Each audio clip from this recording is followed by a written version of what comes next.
Most people want to create a character from scratch. Brand new design, cool powers, awesome outfit, but then they hit a wall. Because the hardest part of character creation isn't the hair, it isn't the weapon, it isn't even the backstory. It's this. What does your character actually do and say when they're alive on the page? Today we're going to be talking about how to truly know your character, not just design them. And I'll walk you through how I built Demetrius Hartwell as an example. Not because he's perfect, but because he's structured intentionally. And I'll give you exercises you can use to stress test your own characters. So let's dive into this, and you can come along the journey with me while you're drawing, because I'll be drawing, so let's draw together, I guess.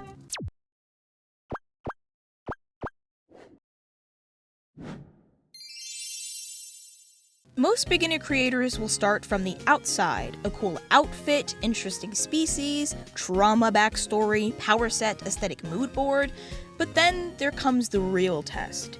Put them in a room and make them talk. Suddenly, dialogue feels stiff, reactions feel generic, choices feel inconsistent, and personality feels blurry. And that simply comes down to the fact that a character isn't defined by what happened to them, they're defined by what they value, what they refuse to do, what they justify, what they protect, what they forgive, what they will never forgive.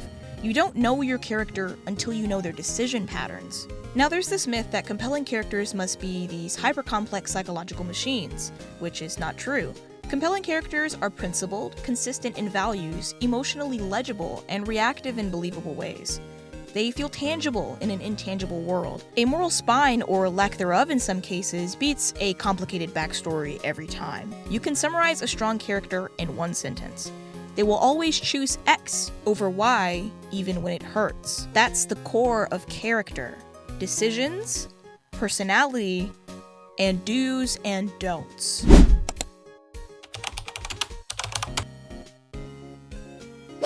Now disclaimer, this is not the perfect character. I'm not using Demi as an example for all character writing. I'm using him because he's the main character of my comic and I kind of just want to show off my boy. And because I spent a lot of time understanding a certain somebody to create this character, so it means a lot to me that I'm able to break him down in certain ways that feel real, natural, and rooted in a single personality. So again, if this is the first video you're seeing by me, this is Demetrius Hartwell, or let me just give him a government name real quick, Demetrius Malachite Hartwell. That middle name is very important, you'll figure out why if you read the comic. And I did build him from aesthetics first because I was like 13, but as I started to develop his character more, I started to focus on emotional function. The core spine of this character is compassion under pressure, controlled vulnerability, moral second chance philosophies, and emotional intelligence, and general intelligence. The man's not stupid. He's not soft, but he is gentle by decision. Okay. Yes, his mother was killed by monster hunters when he was very young. Yes, he was psychologically and physically tortured by the Trinity Society, but those events are not his personality. They explain why he values mercy, why he protects others so viciously, why control matters so much to him, and why he compartmentalizes emotion. Backstory explains pressure, principles explain behavior.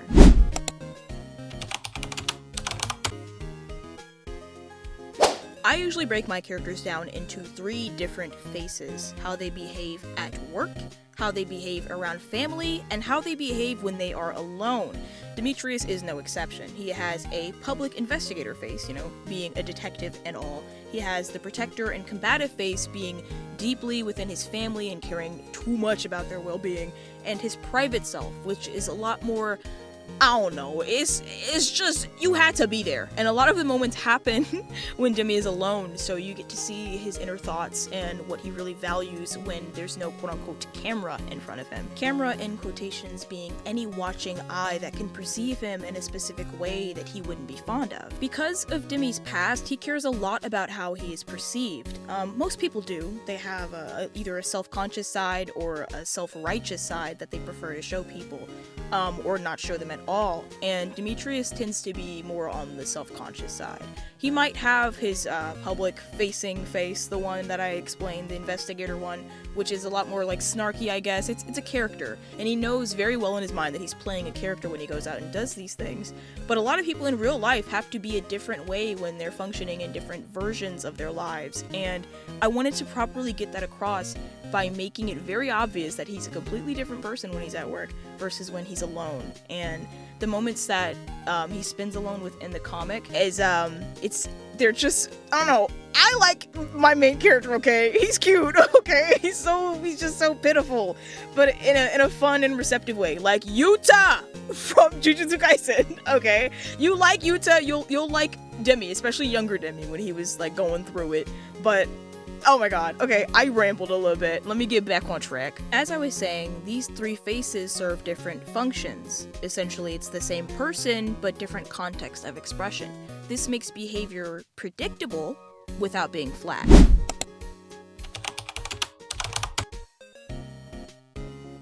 Now, nothing in his design is random. However, his first rendition, I just slapped a bunch of stuff on him and was like, yeah, this is my character, this is my little OC.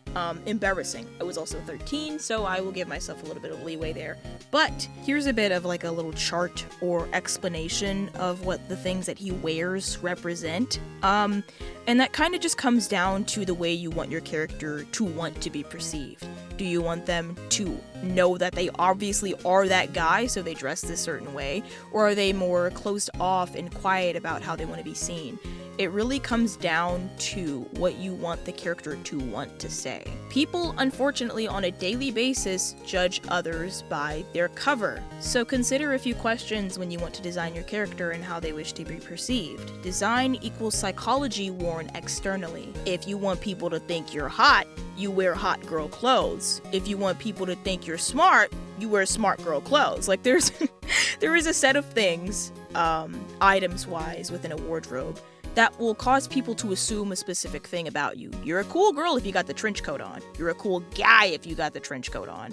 You're a nerd if you're wearing glasses. It doesn't matter. You put glasses on and people immediately think you're smart. I'm not even kidding. I've experienced this. I wear glasses, and I remember this one time in middle school, this kid was like, oh yeah, you know that kid over there, he wears glasses, so I'm gonna ask him the questions on the test and see if he knows them. It didn't help because he was right. That kid was a genius. His name was Davion, and he was so freaking smart for no reason. But he wore glasses and he sat in the back of the class, so there's a perception thing. People judge books by their covers, okay?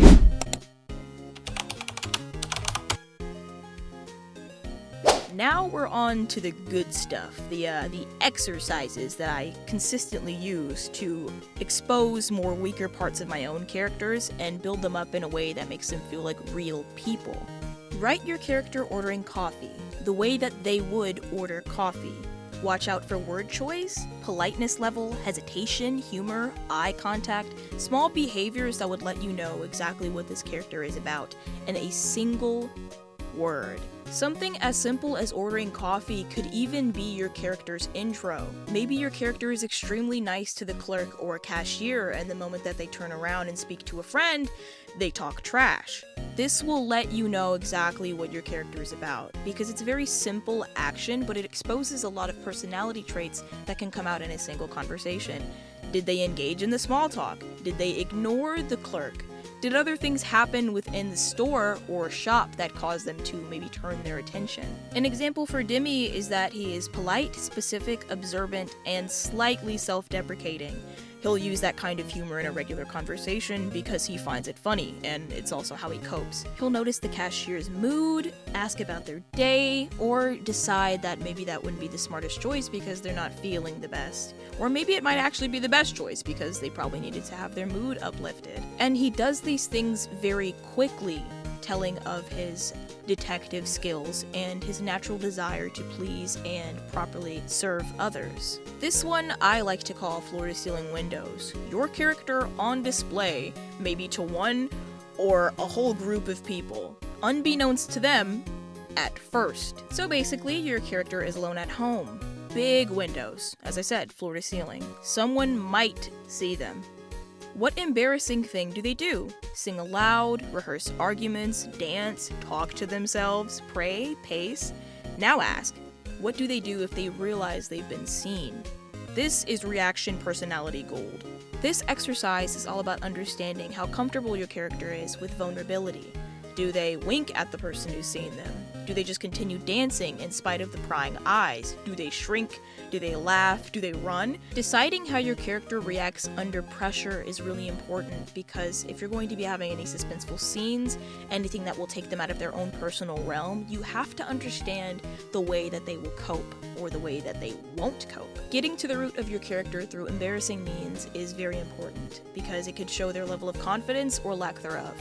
This exercise is really fun. I really, honestly, out of all the exercises I'm going to share, this one is probably the one that you should definitely use. Now, the evil twin exercise is really fun. I also call it build the foil. So basically you take your character and you create their opposite, reverse their values, habits, aesthetic, social behavior, and coping strategy. Then write a scene where they argue. It could be about something really small, it could be about something really big. If they sound interchangeable, your character isn't quite defined enough yet. They have to sound starkly different from one another. If you can blend them together and the conversation sounds basically the same, then, keep developing a little bit. I'm not saying it's a bad character, I'm just saying you can get to a point where they have distinctive personality traits or talking points that they prefer.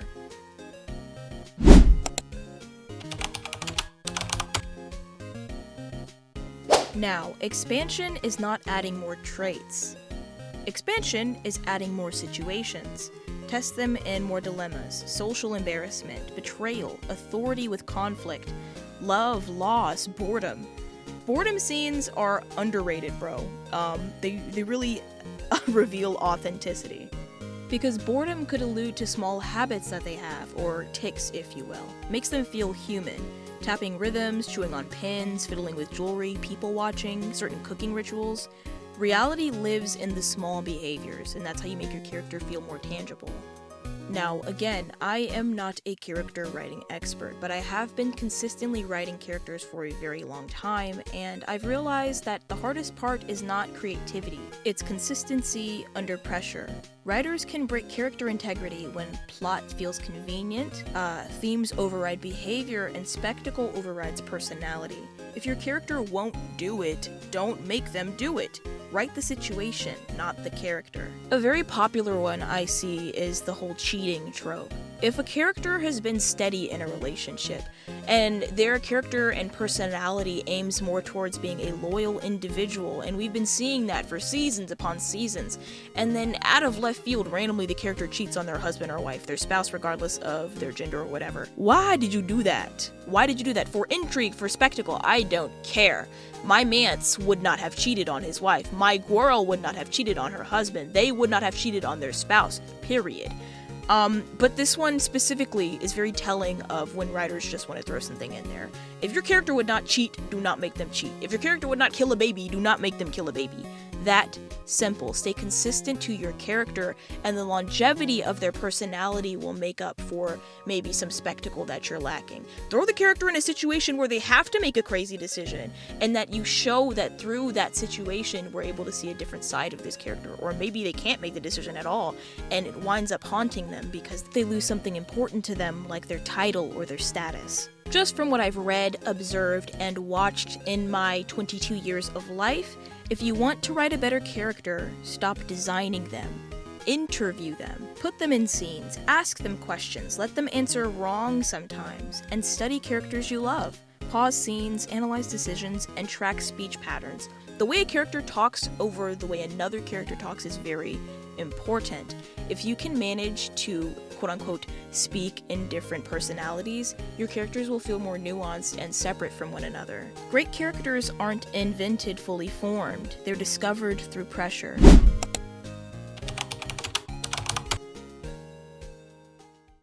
Anyway, that's all I have for today. I hope you learned something from this. And if you guys have any other character creating, like character information videos or like advice or anything, feel free to put it in the comments. I know a lot of you guys like to join up down there to have conversations about character design and character creation. I love it. I love to read it. I love to see it. I love when you guys are engaged.